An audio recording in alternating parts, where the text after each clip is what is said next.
क्या हाल है दोस्तों, welcome back to movie story breakdown. ये चैनल का 6th वीडियो है और अगर आप नए हो तो पहले the boys season 1, season 2, season 3, season 4 और जेन वी सीजन 1 का रिकैप देख लेना। डिस्क्रिप्शन में लिंक है क्योंकि भाई ये सब एक कनेक्टेड यूनिवर्स है। एक चीज मिस की तो आधी स्टोरी समझ ही नहीं आएगी। Quick recap, Gen V season 1 में क्या हुआ था।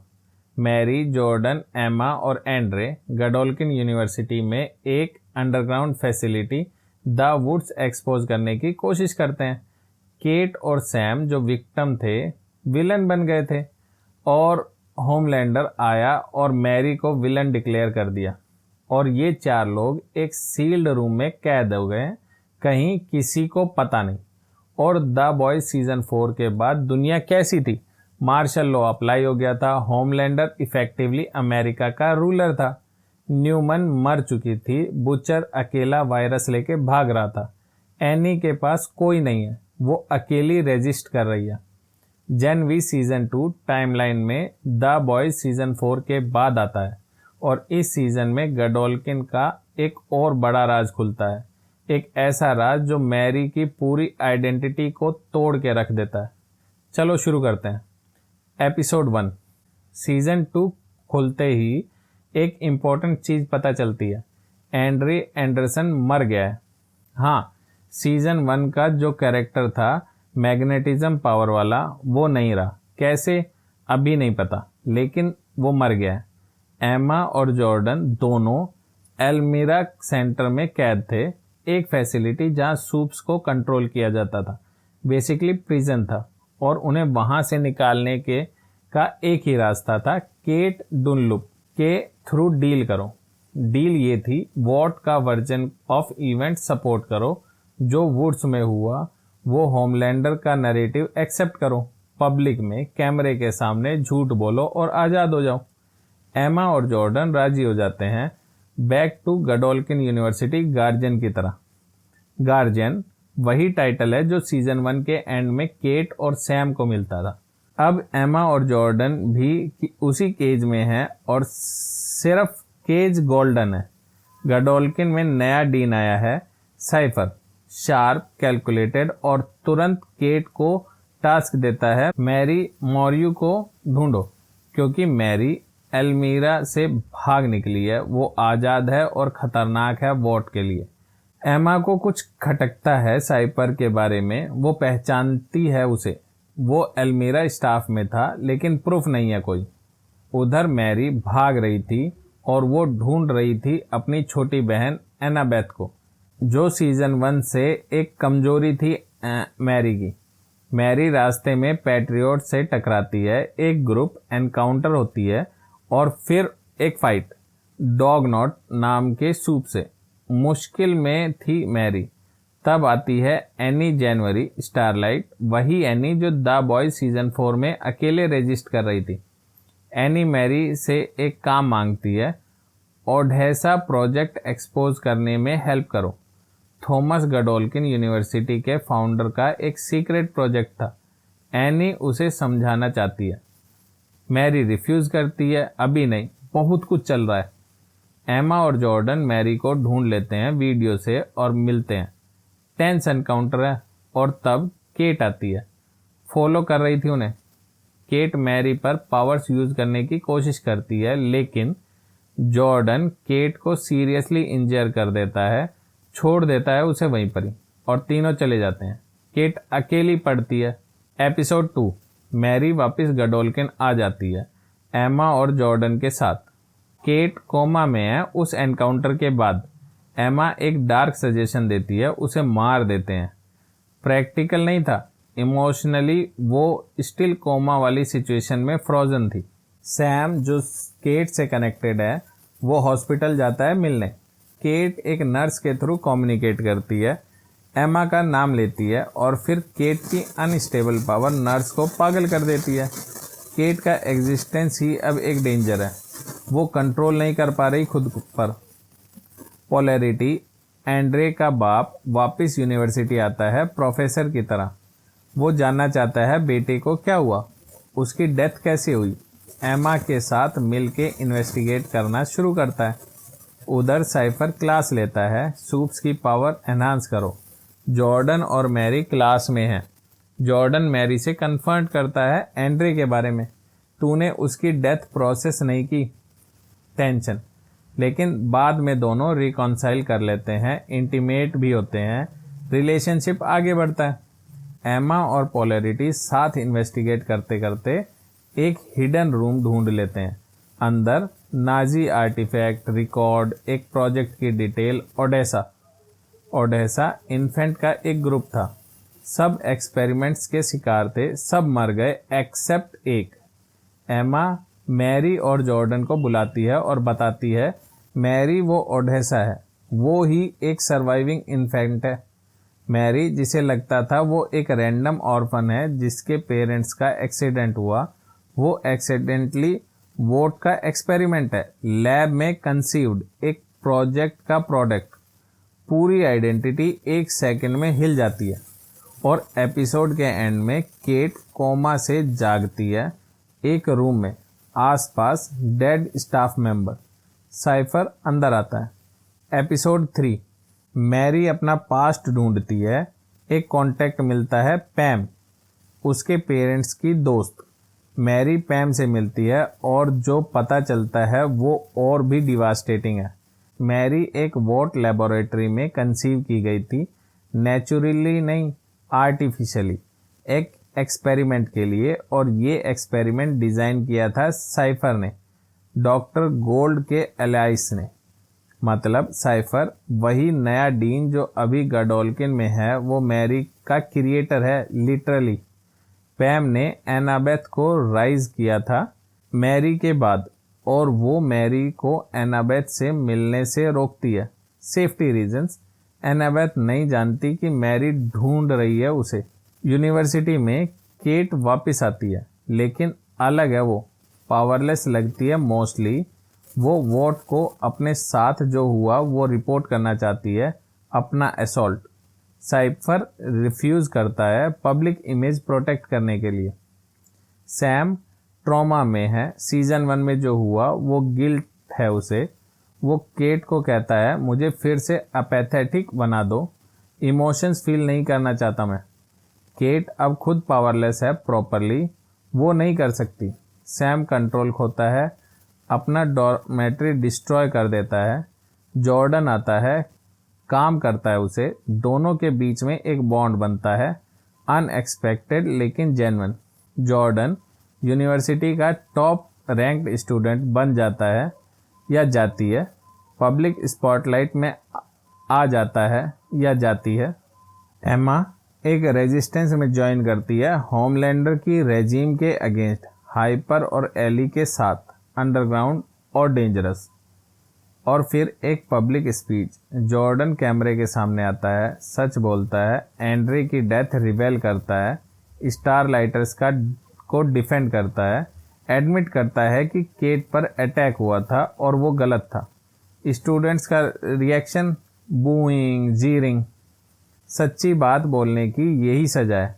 एपिसोड 4, गॉर्डन की स्पीच के बाद मीडिया विलीफाई करता है उन्हें, पब्लिक इमेज टूट गई। साइपर प्रेशर डालता है, जॉर्डन और मैरी पब्लिकली फाइट करो, एक स्टेज फाइट, पीआर के लिए, वरना दोनों वापस एल्मीरा। जॉर्डन और केट साइफर के घर में ब्रेक इन करते हैं। अंदर कुछ अनएक्सपेक्टेड मिलता है, एक जला हुआ आदमी हाइपरबैरिक चैम्बर में।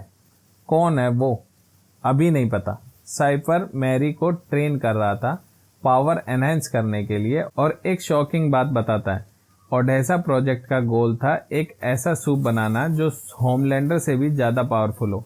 मैरी वो हो सकती है। और एक और रिवेल करता है, साइफर खुद ह्यूमन है, कोई पावर्स नहीं है उसकी, तो वो इतना पावरफुल कैसे है। एमा हार्पर के साथ अपनी साइज शिफ्टिंग पावर को सेफली मैनेज करना सीख रही है। पहली बार कोई प्रॉपरली हेल्प कर रहा है उसे, बिना एक्सप्लॉइटेशन के। प्लान बनता है, केट से कन्फेशन दिलवाओ, फोर्स करो साइफर को। एमा पाइप में घुसती है, केट को एक कैमरा देती है, केट ब्लैकमेल करने की कोशिश करती है साइफर को, तू ह्यूमन है, एक्सपोज कर दूंगी। साइफर अनफेज्ड रहता है, वो जला हुआ आदमी मेरा बाप है। और फिर साइफर अपनी पावर यूज़ करता है, गॉर्डन की बॉडी को पपेटियर की तरह यूज़ करता है। गॉर्डन खुद मैरी पे अटैक करने लगता है, कंट्रोल ही नहीं रहता उस पर। मैरी जॉर्डन के खून को कंट्रोल करके सिचुएशन रिवर्स करती है, अपनी हेमोकाइनेसिस को लेवल अप करती है। यार ये फाइट छोटी लगती है लेकिन इसका मतलब बड़ा है। मैरी अपने ही दोस्त के खून से उसे रोक सकती है। ये पावर टेरिफाइंग है जब सोचते हो इसके इम्प्लीकेशंस। एपिसोड 5, एक फ्लैशबैक। 1 महीना पहले साइफर उस हाइपरबैरिक चैम्बर वाले आदमी की देखभाल कर रहा था जब सिस्टर सेज आती है, द बॉयज सीजन 4 वाली सेज, होमलैंडर की स्मार्टेस्ट पर्सन ऑन अर्थ वाली मेंबर। दोनों के बीच कुछ होता है चैम्बर वाले आदमी के सामने। ये सीन वियर्ड था लेकिन इम्पोर्टेंट। साइफर और सेज का कनेक्शन कंफर्म हुआ। वापस प्रेजेंट में साइफर फोर्स करता है मैरी को ट्रेनिंग कंटिन्यू करने के लिए। थ्रेट वही एल्मीरा। मैरी राजी नहीं थी लेकिन जॉर्डन और एमा को बचाने के लिए हाँ कहती है। एमा सैम से रिक्वेस्ट करती है एल्मीरा मिशन में साथ आओ। सैम रिफ्यूज़ कर देता है। वो अपने पेरेंट्स से मिलने जाता है। सैम को पता चलता है कि उसके पेरेंट्स ने उसे वोट को वॉलंटरी दिया था क्योंकि वो कंट्रोल नहीं कर पाते थे। अपने ही माँ बाप ने बेच दिया था उसे।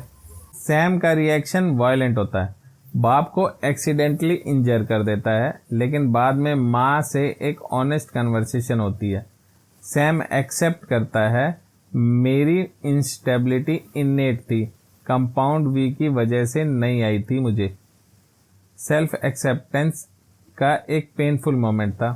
मैरी, जॉर्डन, एमा एल्मीरा इन्फिल्ट्रेट करते हैं। प्लान किया था लेकिन पकड़े जाते हैं। पोलैरिटी साइफर से कन्फ्रंट करता है। एंड्रे कैसे मरा? साइफर बताता है मैंने उसकी पावर एनहेंस करने की कोशिश की, वो मर गया। पोलैरिटी का दर्द, गिल्ट और ग्रीफ सेम टाइम में।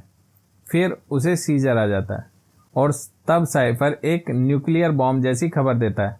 मैरी की बहन एनाबेथ मेरे पास है कैद में। मैरी का वर्स्ट फियर, वो पूरे सीजन में बहन को ढूंढ रही थी और वो साइफर के हाथ में थी। टीम सेल में कैद है लेकिन केट हेल्प करती है सबको एस्केप करने में। वो सब बाहर आते हैं और एनाबेथ को ढूंढते हैं। एनाबेथ डेड मिलती है। मैरी टूटती नहीं है, वो कुछ करने की कोशिश करती है जो उसने पहले कभी नहीं किया। अपनी पावर्स एनाबेथ के सेल्स पर यूज करती है। हेमोकाइनेसिस का एक नया लेवल। एनाबेथ जिंदा हो जाती है। मैरी ने अपनी बहन लिटरली वापस जिंदा कर दी। Cell level manipulation. पावर्स का एक ऐसा यूज जो पहले इमेजिन भी नहीं किया गया था। Episode number 6। एनाबेथ अब जिंदा है और एक नई एबिलिटी है उसके पास, पायरोकॉग्निटिव पावर्स। वो फ्यूचर देख सकती है, विजन्स। ग्रुप भागता है एल्मीरा से। एनाबेथ और सैम भी साथ में है। एक लाइब्रेरी में शेल्टर लेते हैं। एमा हार्पर से हेल्प मांगती है लेकिन हार्पर अभी पोलैरिटी के पास पहुंची है जो साइफर के कंट्रोल में है। पपेट बन गया है पोलैरिटी। साइफर एक हिटमैन भेजता है मैरी के पीछे, विक, लेकिन जो न्यूमन, द बॉय सीजन 4 वाली न्यूमन की बेटी विकोर को मार देती है। जॉय मैरी को ढूंढ रही थी अपने साथ स्टैन एडगर के साथ। Stand Edgar the boys main series का वॉट का पुराना सीईओ जो सीजन 4 में प्रिजन में था, अब वो यहाँ है। स्टैन एक्सप्लेन करता है मैरी और होमलैंडर ओडेसा के सिर्फ 2 सक्सेसफुल सब्जेक्ट हैं। वो प्रोजेक्ट जो उसने खुद बंद करवाया था क्योंकि उसे लगा मैरी फेल हो गई। मतलब स्टैन एडगर ने पहले एक सुपर पावर्ड बीइंग क्रिएट किया, फिर प्रोजेक्ट क्लोज कर दिया और अब वो यहाँ आ गया है वापस लेने। सैम एमा से रिकनेक्ट करने की कोशिश करता है। एमा बैकआउट करती है। दोनों के बीच जो हुआ था अब वो प्रोसेस नहीं हो सकता था एमा के लिए। जॉन और केट स्टैन की बातों से एक डिडक्शन करते हैं। वो जला हुआ आदमी हाइपरबोलिक चैम्बर में वो थॉमस गडोल्किन है, यूनिवर्सिटी का फाउंडर। साइफर उसे यूज़ कर रहा है अपना सुप्रीमेसी का गोल एडवांस करने के लिए। स्टैन सोचता है थॉमस को यूज़ करके होमलैंडर को डिफीट किया जा सकता है और वोट वापस लिया जा सकता है। साइफर पोलैरिटी को बताता है मेरा प्लान है वीक सूप्स को एलिमिनेट करना और गडोल्किन से वो शुरुआत करेगा। पोलैरिटी ये सुन के साइफर को खुद सबड्यू करता है, विंडो से बाहर फेंकता है। पोलैरिटी जो पूरा सीजन ग्रीफ में था अपने बेटे के लिए, ये उसने एंड्रे के नाम किया था, एक बाप का एक एक्ट। केट मैरी से रिक्वेस्ट करती है हील कर दो मुझे, पावर्स ठीक कर दो। मैरी रिफ्यूज़ करती है, ट्रस्ट नहीं अभी भी उसमें। एपिसोड 7 एनाबेथ नींद से जागती है। बुरा प्रीकॉग्निशन था मैरी के बारे में, मास डेथ इन विजन। ग्रुप उठता है, मैरी और केट दोनों गायब हैं। केट मैरी के पास गई थी एक बार फिर मांगने के लिए, पावर्स हील कर दो मेरी। मैरी फिर रिफ्यूज़ करती है, ट्रस्ट का इश्यू अभी भी था। जॉर्डन और एनाबेथ बात करते हैं अपनी पावर से डिस्कवर करने के बारे में। जॉर्डन मैरी के साथ जो रिलेशनशिप है उस पर डाउट करने लगता है, कुछ तो चल रहा है अंदर।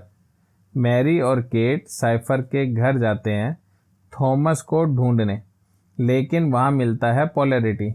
उसने थॉमस को अपने पास रख लिया है और पोलैरिटी बताता है अपना प्लान, थॉमस से डील करो, साइफर को डिफीट करो। फिर पोलैरिटी को सीजर आता है। मैरी फुल्ली हील करती है उसे, कंप्लीट रिकवरी। सैम और एमा यूनिवर्सिटी पहुंचते हैं मैरी को ढूंढने। साइफर मैरी के सामने आता है, ऑफर देता है वापस ट्रेनिंग में आओ, दोस्तों को सेफ रखूंगा। लेकिन ग्रुप एनाबेथ की विजन की वजह से ऑलरेडी जानता है कि मास डेथ होने वाली है। मैरी साइफर की पावर वीकन कर देती है और फिर सबसे बड़ा रिवेल, साइफर असली में एक नॉन सूप आदमी है, कोई पावर नहीं थे उसके। थॉमस गडोल्किन वो उस चैम्बर में था, वो डॉग को कंट्रोल कर रहा था पूरे टाइम। साइफर तो पपेट है उसका। Thomas was pulling the strings always. यार पूरा सीजन साइफर का एक इंटिमिडेटिंग कैरेक्टर था और वो एक पपेट था। असली विलन एक जला हुआ हाफ डेड आदमी एक चैम्बर में था, छुपा हुआ, कंट्रोलिंग एवरीथिंग। केट, एमा, एनाबेथ मारी को एस्केप करवाने में हेल्प करते हैं। थॉमस अपना प्लान एग्जीक्यूट करने वाला है। Episode 8 flashback 1967। Thomas Godolkin V1 inject करता है खुद में, वही वर्जन जो सोल्जर बॉय और स्टॉर्म फ्रंट के पास था। फर्स्ट जनरेशन कंपाउंड V, और फिर एक लैब फायर में जल जाता है। डिकेड्स पहले एक आदमी की एम्बिशन एक चैरेड हाफ अलाइव एग्जिस्टेंस में बदल गई और वो तभी से प्लान बना रहा था। वापस प्रेजेंट में डॉग जो साइफर था इंजर्ड है, मैरी हील करने की कोशिश करती है, बहुत वीक है अभी, नहीं हो पाता। पोलैरिटी डॉग को हॉस्पिटल ले जाता है। रास्ते में एंड्रे के बारे में बात करते हैं, बेटे की ब्रेवरी के बारे में, एक बाप को ट्रिब्यूट अपने बेटे को।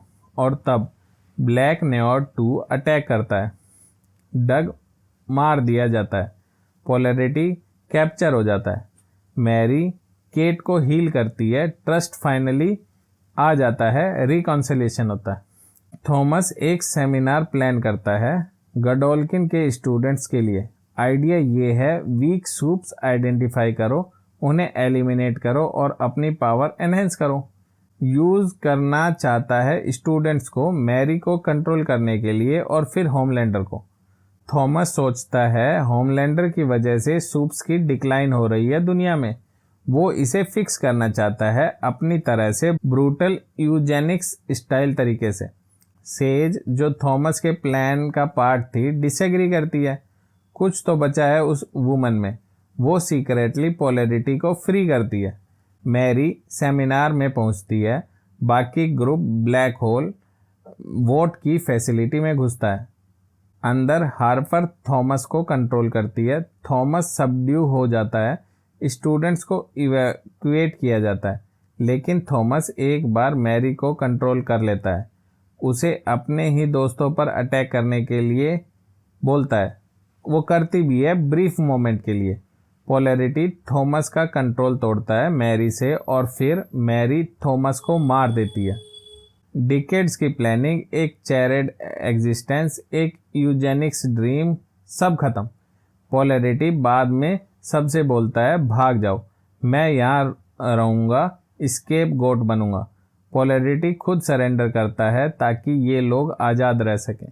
एंड्रे के बाप ने एंड्रे वाली कुर्बानी दी और फिर एनी जनवरी उन्हें अप्रोच करती है। स्टारलाइट रेजिस्टेंस, मेरे साथ आओ, होमलैंडर और वॉट के अगेंस्ट लड़ना है।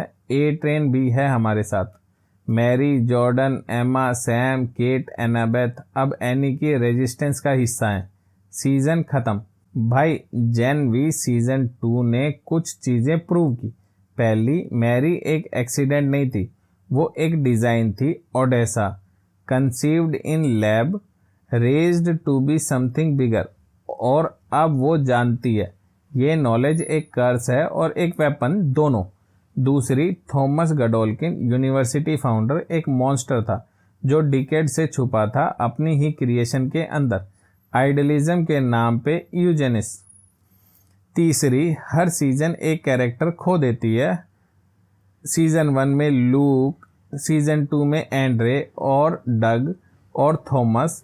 ये शो कैरेक्टर को सेफ नहीं रखता। और अब पूरी जेन वी टीम एनी की रेजिस्टेंस में है। द बॉयज सीजन 5 जो सिर्फ 10 दिन में आने वाला है, उसमें ये सब कनेक्टेड होगा। मैरी, जॉर्डन, एम्मा, सैम सब वहाँ होंगे। बूचर अकेला वायरस लेके घूम रहा है। रैंड टूट चुका है। होमलैंडर अमेरिका का डिक्टेटर बन गया है। सीजन 5 फाइनल सीजन है द बॉयज का। सब कुछ यहाँ क्लोज होगा और सीजन 5 का रिकैप जैसे ही आएगा तुरंत वीडियो बनाएंगे। सब्सक्राइब करो, बेल आइकन दबाओ वरना मिस हो जाएगा। कमेंट्स में बताओ साइफर वाला ट्विस्ट। साइफर एक्चुअली थॉमस का पपेट था।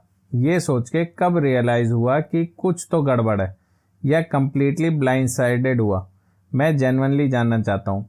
मिलते हैं द बॉयज सीजन 5 में जल्द ही। तब तक रहो सेफ, रहो क्यूरियस। Peace out. मेरा ये चैनल सब्सक्राइब करें और मेरे हर अपडेट आपको मिले, इसके लिए बेल आइकन जरूर दबाइएगा।